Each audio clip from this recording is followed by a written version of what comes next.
up, guys? You know it's your boy Lebo Rampedi the aka Bra Boys, and I'm here with another video. And today, guys, we're going to be talking about basically mental health from last year, manifestations, and obviously the main topic of why I wasn't looking. Guys, so as you guys know, last year was a crazy year, and I think for everyone it was so successful. From Tato's looking from Mjolo to Just Daddy G's vlogs to Zile, jokes with Zile. I think the whole team just really ate. And let's not forget, Sexy Unicorn's amazing edit.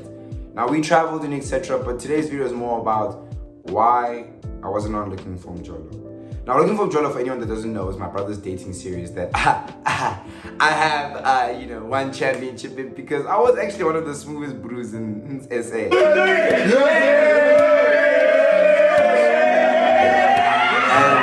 for me, that was something that I always loved to do on Tato's channel. I think that was my shining light, my debut rather, on YouTube, besides the Rampedi brothers videos.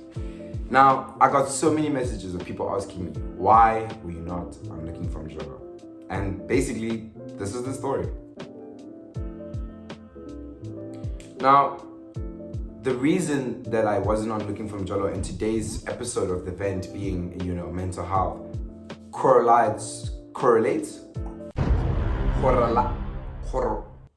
shit! They go like this, you understand? And they're in the same WhatsApp group now, South Africans. The South Africans watching will understand what I just said. But basically, last year was one of the hardest years of my life. And I don't really talk about it a lot because I'm still insecure about it. Now, just to speak about it, I had grown up always being someone who had trials and tribulations, of course, but I'd never fail. So for me, failure was something that was never possible. It was a thing of by the end of the day, I will get the job done. Now in the year 2020, when everything was happening, Looking for Mjolo season 1 dropped, season 2 dropped, and I was doing my honors and stats, I was very content with my life. And then everything just went wrong. All of a sudden, I started getting like episodes of sadness and episodes of being down bad, not eating, sleeping too much or sleeping too little. And I was wondering what's going on with my body. I had such dark thoughts. And for anyone that relates to this, comment down below and be like, yo, no, I understand what you were going through. And by the time that everything had happened, I was diagnosed with depression, obviously, severe depression, etc. And for me, that changed my whole entire life. How could me, the funniest person in life, the person with the most energy in the room, be the person with depression? And that for me was very hard to swallow. It was so hard for me to understand what was next for me. Now, with anyone who has mental health issues, or rather mental health sickness, you have to understand it's kind of like being a normal person, but you feel as if that you're missing something. It's like having 3 arms or having 1 arm. You feel like you're either too much or too little. And that's the best way to describe it, And in fact, mental health can be seen as a disability of some sort, in my opinion. And that's something that held me back from studying, doing everything perfect, being a perfect partner to the girl that I was dating. And the girl that I was dating at the time, let's call her Lisa. So Lisa and I were both victims of mental health issues. And that obviously influenced my relationship with her. But we had each other's backs and etc. Now, I don't know if anyone who doesn't know this, but when you have depression, randomly on a random day, you wake up and you feel like the world is ending. It kind of feels like a vacuum of some sort, of where like you can't really break out. And mental health for me has always been something that I really didn't undermine. And in Black communities, especially, we undermine mental health. So if I told my parents, oh, I'm feeling sad, they tell me to pray, which I'm a God-fearing man, which helped, but there was just always something missing. And that's something that I never really understood. There was always something missing. So I got diagnosed, I got the medicine, and I took antidepressants. Now antidepressants are basically numb pills. And the best way to describe it is like, have you ever been to Groove? This is the best way I describe antidepressants. Have you ever been to Groove? Nah. Groove is peaking, and then all of a sudden, the party's over. And you need to order an Uber. And you ask your friends, in fact, who's ordering the Uber? And it's like, ding, ding, ding. You know what I mean? That thing of you guys are like, who ordering the Uber? And that's basically how antidepressant feels. It feels like the party's over. Never in my life have I felt that numb in my life. It's like you can't cry, you can't be happy, but this is only for a short amount of time, by the way, until the pills start working. So you can't cry, you can't feel happy, you feel numb, your sex drive depletes, by the way. Not that I have sex, my mom watches this YouTube channel, I don't have sex. I've never had sex in my life. Anyways, I'm going to hell. Anyways, so with the antidepressants, it was something new to my system and I never felt like that. For a solid 3 weeks, I was feeling so bad. Obviously, dosages had changed and I had to find the right dosage and etc. until I felt like, obviously, like right and etc. And when that happened, like my life changed.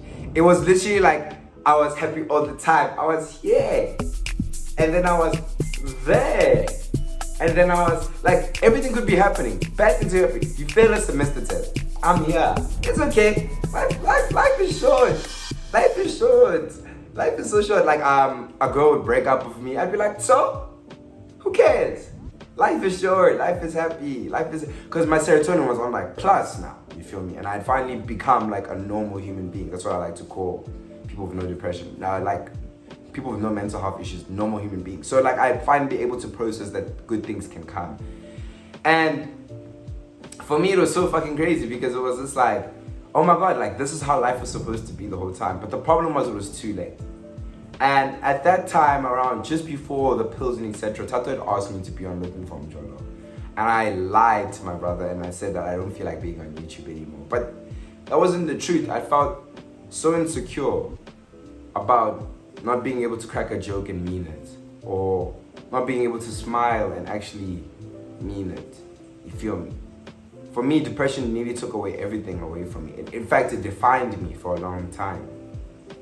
And no amount of quotes or no amount of WhatsApp statuses where I post about motivational things could help me. It was a defining factor in my life. Yeah, deep. It was. And you know, the reason I tell you guys these things because I know that there are subscribers who go through these things and understand that the love that sometimes you can't give yourself is around you. You know, family will be there for you. Cousins will be there for you. Girlfriends will be there for you. Boyfriends will be there for you. People who have 8 boyfriends, 6 of them will be there for you. But this is not something that should ever define you. I think that was my problem. I let my depression define me as a person. When I heard the negative thoughts of you won't make it, I believed it. When I heard the negative thoughts of you're not good enough, I believed it. And that's where the tide of my life changed. You feel me?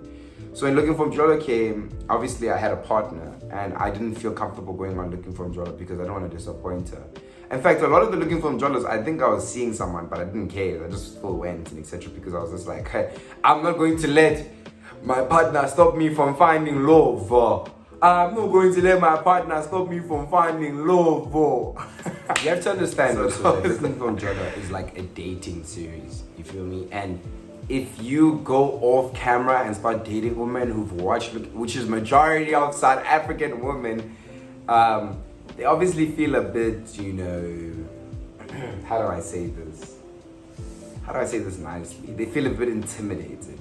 Because obviously when you become the winner of Looking for Mjolo, girls literally say, oh no, you know how to talk to everyone, it's not a special connection, because girls want like a special connection, etc. Blah, blah, blah, blah, blah. And I'm out here like, it's Mr. Worldwide. So you can understand there was a lot of frustration in my dating life as well. But the one thing that I never wanted to do was let down my sibling, Tato, being Tato.